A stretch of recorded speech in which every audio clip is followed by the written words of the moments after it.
പിതാവിൻ്റെയും പുത്രൻ്റെയും പരിശുദ്ധാത്മാവിൻ്റെ നാമത്തിൽ ആമേൻ. വിശുദ്ധ മത്തായി എഴുതിയ സുവിശേഷം 25-ാം അധ്യായം 31 മുതൽ 46 വരെയുള്ള തിരുവചനങ്ങൾ. മനുഷ്യപുത്രൻ എല്ലാ ദൂതന്മാരോടും കൂടി മഹത്വത്തിൽ എഴുന്നള്ളുമ്പോൾ അവൻ തൻ്റെ മഹിമയുടെ സിംഹാസനത്തിൽ ഉപവിഷ്ടനാകും.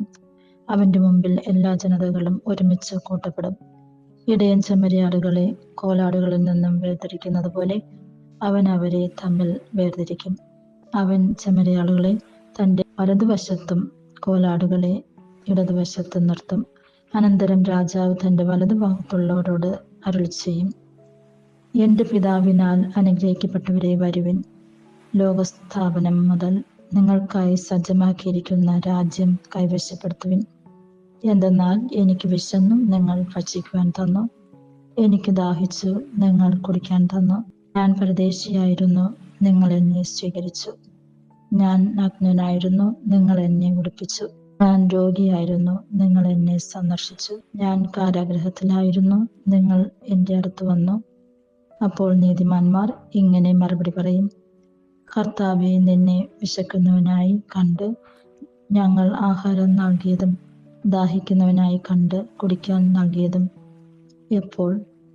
നിന്നെ പരദേശിയായി കണ്ട് സ്വീകരിച്ചതും നഗ്നനായി കണ്ട് ഉടുപ്പിച്ചതും എപ്പോൾ? നിന്നെ ഞങ്ങൾ രോഗാവസ്ഥയിലോ കാരാഗൃഹത്തിലോ കണ്ട് സന്ദർശിച്ചത് എപ്പോൾ? രാജാവ് മറുപടി പറയും, സത്യമായി ഞാൻ നിങ്ങളോട് പറയുന്നു, എൻ്റെ ഏറ്റവും എളിയ ഈ സഹോദരങ്ങളിൽ ഒരുവന് നിങ്ങളിത് ചെയ്തു കൊടുത്തപ്പോൾ എനിക്ക് തന്നെയാണ് ചെയ്തു തന്നത്.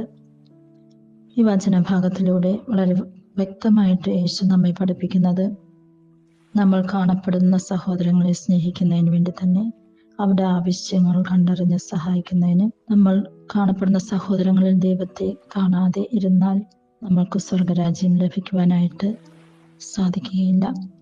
കാരണം കാണപ്പെടുന്ന സഹോദരങ്ങൾ ദൈവത്തെ കണ്ടുകൊണ്ട് നമ്മൾ ശുശ്രൂഷ ചെയ്യുമ്പോഴാണ്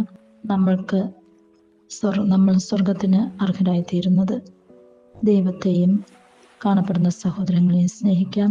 അതിനായിട്ടുള്ള കൃപാവരങ്ങൾ പിതാവായ ദൈവം നമ്മൾക്ക് ഓരോരുത്തർക്കും നൽകട്ടെ എന്ന് പ്രാർത്ഥിക്കുന്നു.